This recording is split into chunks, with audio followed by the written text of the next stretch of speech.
अस्सलाम वालेकुम सभी मेरे पत्रकार बिरादर भाइयों को और मेरे महल्ले के बुजुर्ग नौजवान साथियों को और मेरे जो कार्यकर्ता है ख़ास तौर से उनकी जो मेहनत मेरे पीछे रही उनका भी 5 साल पहले मैंने शुक्रिया अदा करा था और आज भी इंशाल्लाह मैं करता हूँ।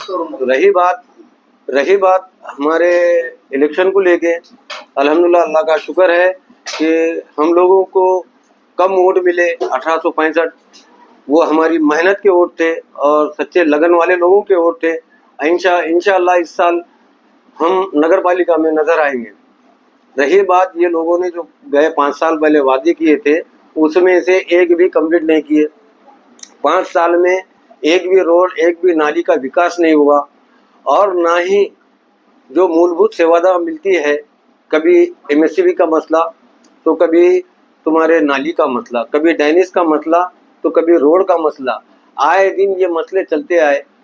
कुछ दिन पहले हमारे एरिया के अंदर एक सामने की रोड बनी है जो 10 साल के बाद विकास का काम हुआ, वो भी इनकी टाइम पीरियड ख़त्म होने के बाद नगर पालिका को लगा कि ये रोड बनाना है। कमिश्नर साहब की हिदायत के ऊपर वो रोड बनाई गई। पर ये लोग जो चुनकर आते हैं और अपने ही कामों में मसरूफ रहते हैं, कोई अपने कमीशन के पीछे है तो कोई अपने स्कूल के पीछे है। आए दिन इनके कोई काम होते नहीं। अब रही बात हमारे महल्ले के अंदर एक उर्दू स्कूल भी है, पर उसका भी जो बच्चे देखेंगे तो आगे डेवलपमेंट की तरफ नहीं है। रही बात हमारे महल्ले के अंदर एजुकेशन की हालात कमज़ोर है। हमारे को 35 साल 40 साल 50 साल के ऊपर हो गया यहाँ पर रहते रहते, आज तक के हमारा घर हमारे नाम पर नहीं हुआ।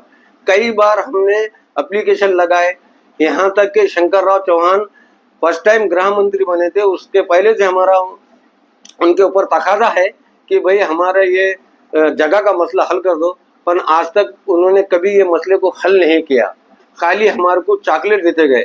उसके बाद कई दिन हमारे अशोक राव चौहान साहब आए, उन्होंने कई बार वादे किए पर वो भी आज तक कंप्लीट नहीं हुआ।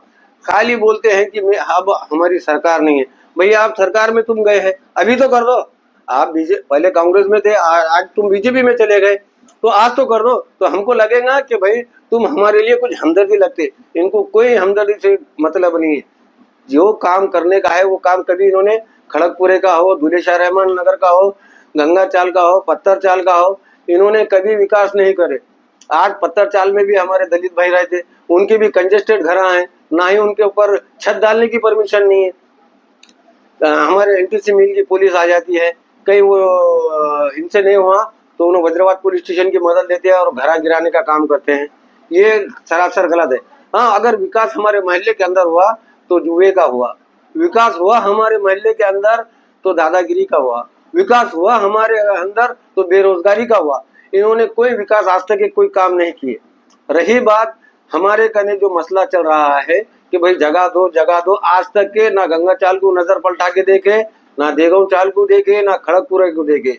आप सर्वे नंबर 35 दूल्हे शाह रहमान नगर में आते हैं साहब, तो दूल्हे शाह रहमान नगर में स्कूल पूरा प्ले ग्राउंड बोल के डिक्लेयर कर दिया। कमिश्नर साहब को मैंने लेटर दिया, साहब हमारी इतनी बड़ी आबादी है, यहाँ पर हम टैक्स भरते हैं, तुम्हारे को लाखों से यहाँ पर टैक्स जाता है और उसके बाद ये रिजर्व का है।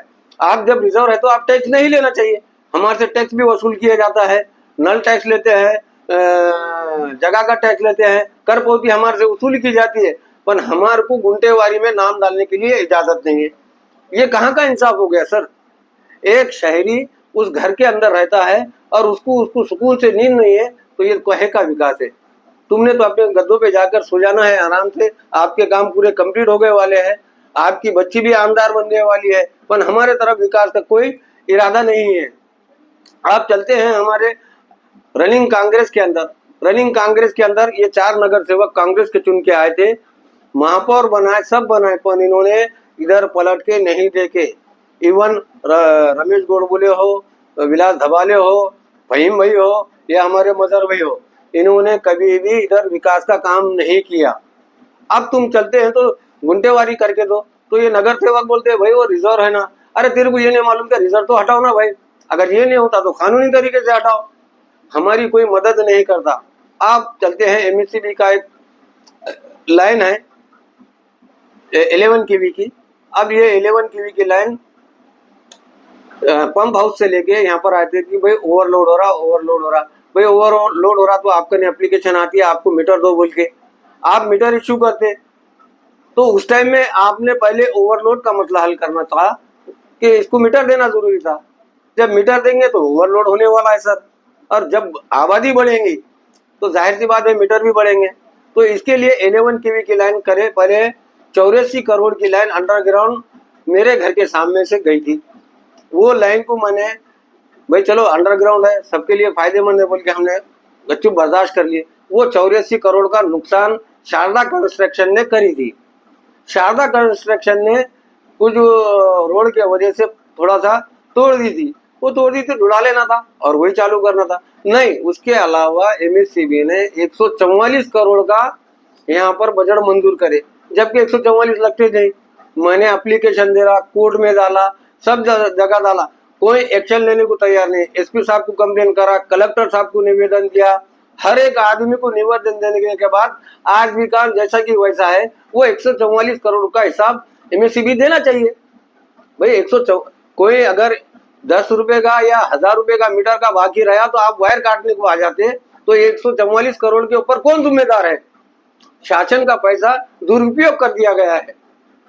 रही बात हमारे मसले कने रोड और नाली का, ये भाई तेरे कने मंजूर कर देते, माप जाता एक का, मंजूर एक तरफ काम होता। मेरा कार्यकर्ता है, मेरे कार्यकर्ता के सामने से रोड होना, ये नहीं देखा जाता कि भैया वो रोड का बजट कहाँ का था और कहाँ लग रहे। इसके खिलाफ भी कई बार कमिश्नर साहब को कंप्लेन दिए गए, पर तवज्जो नहीं है, क्योंकि वो रनिंग काउंसलर है। इसके लिए उनके दबाव में आके कमिश्नर भी गच्चू बढ़ जाता है। अब हमारे जो भी मसले मसाइल है, अब मैं ओबीसी का कैंडिडेट था, मेरे कने जितने भी ओबीसी के काम है इंशाल्लाह मैं करता हूँ। आज भी अन्नू लीडर बोल के मेरा नाम मशहूर है, खाली इसलिए नहीं कि एक काम, 10 काम भी किया हूँ मैंने। कम से कम आज से 5 साल मेरा हारने के बाद का भी पीरियड में भी 25 से 30 जनों को रोजी रोटी के लिए, उनके मसले मसाइल के हल के लिए कोशिश करा हूँ। उसके मेरे कने ऑथेंटिक कॉपी है, सब है। उनको डेवलपमेंट कैसा करना चाहिए, विकास कैसा करना चाहिए, आगे चल के कैसा मांगनी करना चाहिए, ये सब लोगों को मैं ट्रेनिंग देता हूँ बाज़ाब्ता कि भाई तुम ये फलाना बैंक से लोन लो, इससे कर्जा लो, उससे कर्जा लो, आप डेवलपमेंट हो, उनका भी फायदा और आपका भी विकास होगा।